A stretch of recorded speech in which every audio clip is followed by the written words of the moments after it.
सब एक ऐसे एंटी इंडिया विज्ञापन की बात करेंगे। उस विज्ञापन को समझने की कोशिश करेंगे, लेकिन साथ ही साथ उससे भी इम्पोर्टेंट है कि उसकी सत्यता पर भी हम प्रकाश डालेंगे। शायद आपके संज्ञान में होगा कि अमेरिका के एक अखबार में, वॉल स्ट्रीट जर्नल में, मोदी सरकार के खिलाफ विज्ञापन छपा है। वॉल स्ट्रीट जर्नल नाम के इस अखबार में वित्त मंत्री निर्मला सीतारमण सहित 11 लोगों को बैन करने की बात यहां पर की गई है, मांग की गई है। इस एड को अमेरिका की प्राइवेट संस्था फ्रंटियर्स ऑफ फ्रीडम ने 13 अक्टूबर को पब्लिश किया था। दरअसल 2016 में अमेरिका ने ग्लोबल मैग्निट्स्की एक्ट बनाया था और इसके तहत उन विदेशी सरकार के अधिकारियों को बैन किया जाता है जिन्होंने मानवाधिकारों का उल्लंघन किया हो, और इसी एक्ट के तहत ये विज्ञापन छापा गया है।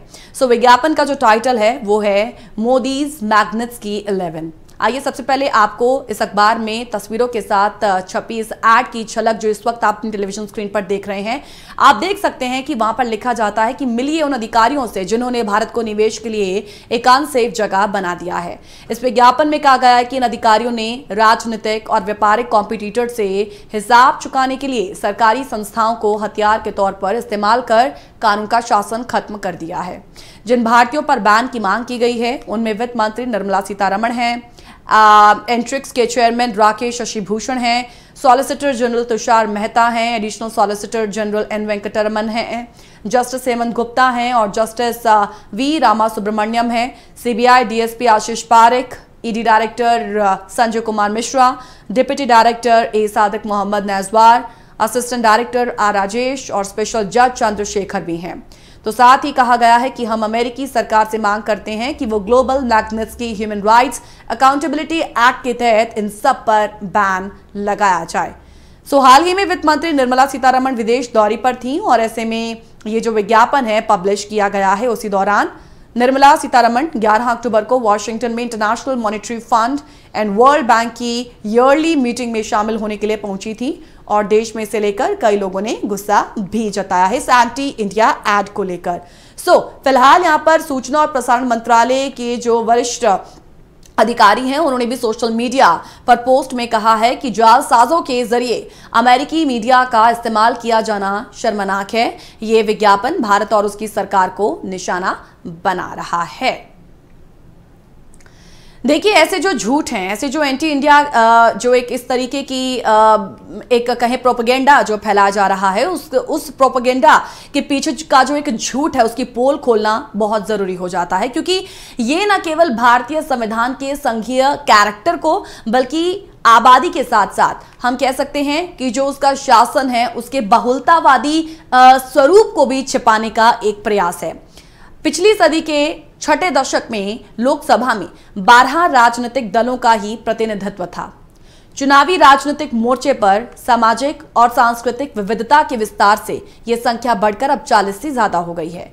आप देखेंगे कि भारत विरोधी एजेंडा चलाने वालों ने एक और सच्चाई को अनदेखा कर दिया कि भारत के 28 राज्यों और 2 केंद्र शासित प्रदेशों में विधानसभाओं का भी प्रावधान है और उनमें से केवल 12 में ही भाजपा की सरकारें हैं। शेष 18 में उन तमाम समुदायों से जुड़ी और भिन्न भिन्न क्षेत्रीय दलों की सरकारें हैं जिनमें से ज्यादा यानी कि अधिकांश के बीच भाजपा से कोई समानता नहीं है। विज्ञापन में दूसरा संकेत यह किया गया कि पूरी राजनीतिक सत्ता पूरी तरह हिंदू बहुसंख्यकों के हाथों में है और ईसाई हो, मुस्लिम हो, सिख हो और अन्य धार्मिक समूह हो, ये सब उनके अधीन है। तो ये सरासर एक तरीके का झूठ है, क्योंकि देश में 4 ईसाई, 2 बौद्ध और 1 सिख मुख्यमंत्री हैं। और दूसरी और महत्वपूर्ण बात यह है कि कानून और व्यवस्था का संवैधानिक दरोमदार भी मुख्य रूप से राज्यों की एक बड़ी जिम्मेदारी है। इसका मोदी सरकार से उतना सरोकार नहीं। पॉसिबल है कि भाजपा खुद को लगे इन आरोपों का जवाब कुछ दिनों में देगी या अब देगी, लेकिन यहां कुछ फैक्ट्स की बात किए जाना भी जरूरी है। भाजपा पर अल्पसंख्यक विरोधी आरोपों की एक तथ्यपरक पड़ताल होनी चाहिए, जिन्हें भारत विरोधी एजेंडा चलाने वाले अक्सर छिपाते भी हैं। जैसे कि भारत में जो 7 गैर हिंदू मुख्यमंत्री हैं उनमें से 5 जो हैं वो भाजपा नीत राष्ट्रीय जनतांत्रिक गठबंधन के हैं और साथ ही साथ भाजपा पूर्ववर्ती जम्मू कश्मीर राज्य में एक मुस्लिम पार्टी और पंजाब में एक सिख पार्टी के साथ गठबंधन सरकार का हिस्सा रही है। अब संयोग से देखिए, देश में सबसे बड़ी, सबसे अधिक बौद्ध आबादी वाले 2 राज्य अरुणाचल और सिक्किम में भाजपा अपने बलबूते या गठबंधन के जरिए सरकार में है, जिनका नेतृत्व भी बौद्ध मुख्यमंत्रियों के हाथों में है।